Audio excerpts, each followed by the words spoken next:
What's up, guys? Welcome to Pete's Basement Extras. We're going to be talking about Aquaman and the Others, which concluded with a mind-numbingly odd issue 11. Why? You trooped this one out, man. You kept reading this. I like Aquaman. I like Mera. I like that Brazilian chick that has a history with Aquaman. The one that's always running the jungle gal in the bikini? Yeah. Yawara, something like that. Yeah, something like that. The whole group of others as a whole seems like a forced Justice League. Mm-hmm. But it sucks because I like the characters as individuals. Like, I like the Prisoner a lot. He was really fucking cool. The old dude running around in the plane. Batman. Yeah. He's like old-ass Batman. Yeah. The Seer was a bit of Martian Manhunter-ish.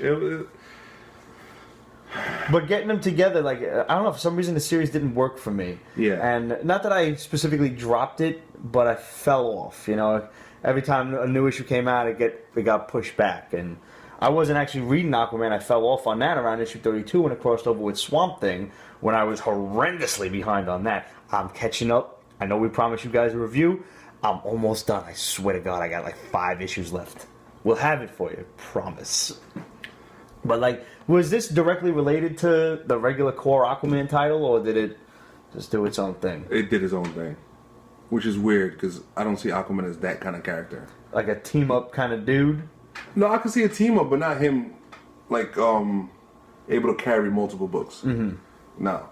He could be in Justice League, he could be in his own book. Right. Because he's not really starring in Justice League. Yeah. He's, you know. Yeah. Nobody really stars in Justice League. And he's going through a lot of epic shit in his own book. I'm 2 or 3 issues behind.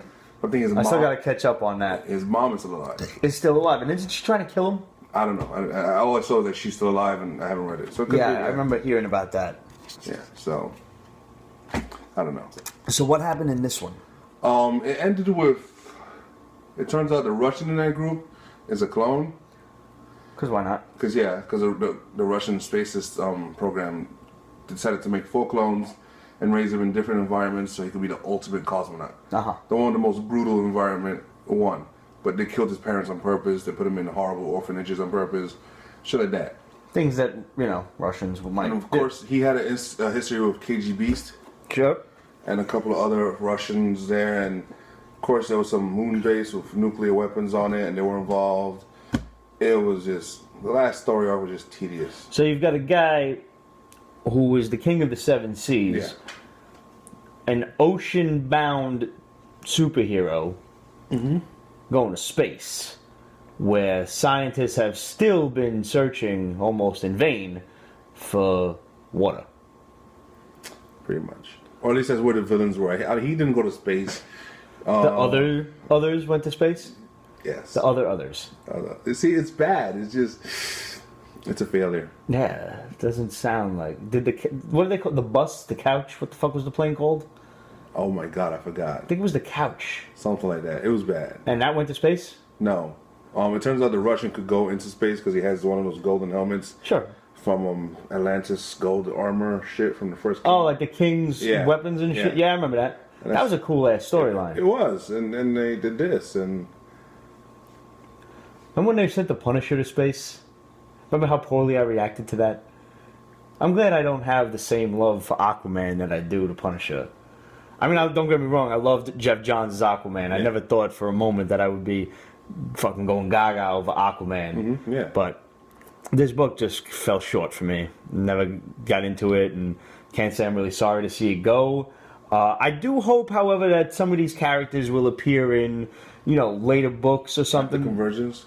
Yeah, sure. I like the Prisoner. I liked... I could probably do without old-ass Batman and the flying, you know, plane and shit. My concern is the regular characters. Yeah. I'm just so concerned with them. I don't know what is going to happen with Convergence. And I'm trying to go into all of this, you know, upheaval of 2015 with a grain of salt. Yeah. But all I know is I would like things just back to the normal status quo. Like pre-52 stuff. I didn't mind anything going wrong in that. Pre-52, Aquaman wasn't as good. Well, that's because Jeff Johns wasn't writing him. There's no reason that you needed... Wonder Woman wasn't that good. And that's because Brian Azzarello wasn't writing her. There's no reason that these characters need a whole fucking origin upheaval to be good. They just need a good writer behind it. Not if they're stuck with the same origins from like 1901. I'm exaggerating a bit, but they did tweak Wonder Woman specifically. Yes, they did. They did redux Wonder Woman, Yeah. but Aquaman was basically the same as far as I know. Yeah. And at that point, you get a good enough writer that can make a spin on something, or oh, that wasn't true. This happened instead, and you're good. Yeah. There's no reason that Jeff Johns couldn't turn Aquaman around. He did it for Green Lantern in the pre-52. He did. And all of his shit was the shit that they tried to carry over to the new 52, and that did not work. Nope. So I would like to go back to what we know and love, the characters who have the fucking decorated history that we know and love, and not cram it all into 5 years. I don't know what's going to happen after Convergence, but I'm just going to try to keep my hopes up for once. I'm going to be the optimistic one. Because obviously where it is now, it's hard for me to imagine it getting any worse. With those words, we'll see you guys next week. Obviously, let us know what you think of Convergence. Let us know your hopes, your fears, your aspirations. And if there's anything about Aquaman and the others that you deemed redeemable, acceptable, or anything else worthwhile. Hit us up, questions@Pete'sBasement.com, Facebook.com/Pete'sBasement. Make sure you follow us on Instagram and Twitter for up-to-the-minute reviews. That's @Pete'sBasement. And we'll see you guys next week. Yep. Oh, and be sure to tune into all the extras for all of the series enders that we're going to be reviewing this week. So they'll be trickling out slowly. So make sure you subscribe to Pete's Basement Extras.